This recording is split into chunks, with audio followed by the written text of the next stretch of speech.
chapter 59, ayat 7,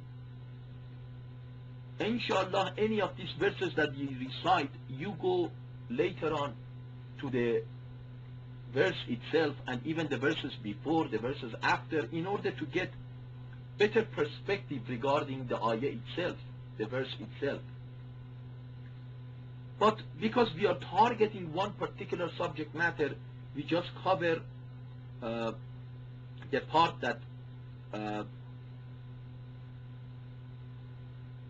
is a proof for our reasoning. So I read the verse 7 entirely, but we focus on that part. Allah subhanahu wa ta'ala in chapter 59 verse 7 says, ما أفاء الله على رسوله من أهل القرى. Whatever Allah has bestowed upon his messenger from the people of the city. This is referring to the booties of war. There was a battle that some of the troublemakers waged upon the messenger of Allah. And certain things were captured as a result of that battle. And Allah considers that to be him bestowing those things upon the messenger. Now he says, whatever was bestowed upon the messenger from the people of the city, number one belongs to Allah. فَلِلَّهِ وَلِلرَّسُولِ, and belongs to the messenger of Allah. وَلِذِي الْقُرْبَى, and belongs to al-qurba, belongs to the close of kin of the messenger of Allah. وَالْيَتَامَى, and belongs to orphans. وَالْمَسَاكِينَ, and belongs to the poor people that poverty has inflicted them so much that they have become stagnant. وَابْنِ السَّبِيلِ, and those people that may not necessarily be poor, but they have remained on the path.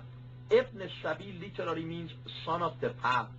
That refers to the people that in their hometown may be very rich, may be wealthy, but now they're traveling, somehow their car broke, somebody robbed them, they went, for instance, to a restroom and they came out and they realized that their wallet is not there. This person is called son of the path, meaning even though he may be wealthy, he may be well off in his homeland, but right now he needs some assistance. Quran says some of this has to go to them too. So what Allah has bestowed upon his messenger from the people of the city belongs to Allah, belongs to the messenger, belongs to the close of the kin of the messenger, belongs to the orphans, belongs to the needy, and belongs to the way, the people of the way. Why? Why this circulation? كَيْ لَا يَكُونَ دُولَةً بَيْنَ الْأَغْنِيَاءِ مِنْكُمْ. The reason for this command is this, that the wealth would not remain among the wealthy members of a society. Rather, it would circulate. Islamic objective of taxations or charity, whether obligatory or whether recommended, are all for circulation of the wealth of the members of the society among different classes of that society. If you notice, in most of capitalist societies, the wealth would circulate really only among the high class, those elite that are usually few considering the population of a society. Constantly it rotates amongst them. Rest of the people at the bottom, and if the society has a middle class, are really slaves. They get something, yes, as a result of which they are satisfied and they can build a life, but then they are slaves because they are really building their pyramids. They are doing everything, but they don't get a fair share. The man is a billionaire, is a millionaire at the least, and you and I are struggling to make the means meet. Islam does not approve such a system. Neither Islam approves totalitarian system. Islam wants the wealth to be somehow circulating among the members of a society, especially those that somehow they are stagnant, like orphan, like needy. The word masakin, miskin in Arabic comes from the word sakana, sukun, which means a stagnancy. When the water is stagnant, they say the water is in the state of sukun.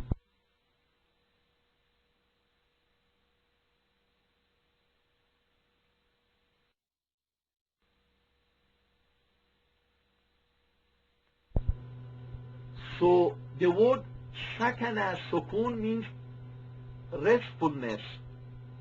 Miskin is a poor man. It connotates poor man. But the reason Quran uses that word, it wants to tell us that some poor people are so poor that poverty has made them stagnant. Quran says you have to help them. Money has to circulate among them too. Some people are not poor, but somehow they are inflicted with a problem, temporary problem, on the way somewhere. They have to be assisted. Money has to circulate in their benefit also. Then at the end of the verse, Quran says, وَمَا آتَاكُمُ الرَّسُولُ فَخُذُوهُ وَمَا نَهَاكُمْ عَنْهُ فَانْتَهُوا.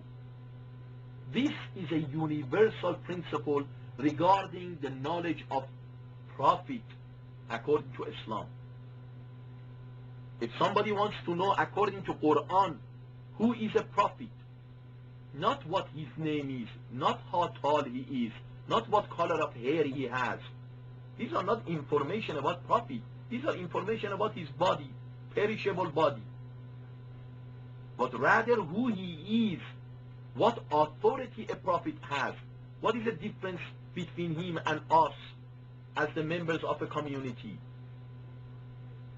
Quran says, whatever messenger, whatever Rasul gives you, take it.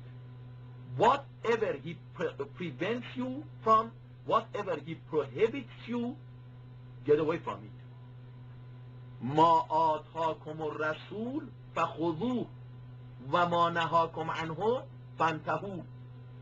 This principle is mentioned in the text of charity giving or distribution of booties of war or wealth. But this part of the verse is very general. When Rasul distributes the booties of war, every one of us has to be satisfied because he has walayat over us.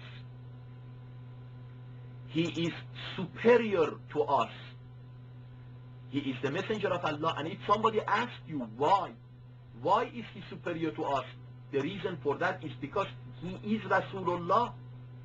That's the proof of it. Not because he's an Arab, not because he's a non-Arab, not because he's Hebrew, not because he's descendant of Abraham, not because he's descendant of Isaac or Ishmael, not because he's chosen people, one of the members of the chosen people. No, none of this. Not because he's white, not because he's black. The reason messenger has authority over us, more than us over us, is because he is the messenger of Allah. He is Rasulullah. That's why amongst Muslims, the terminology Rasulullah is repeated more than Muhammad. Christians constantly say Jesus, Jesus, Jesus. We say Muhammad too, sallallahu alayhi wa sallam. But mostly we say Rasulullah. Because that phrase solves some of the theological problems like this one.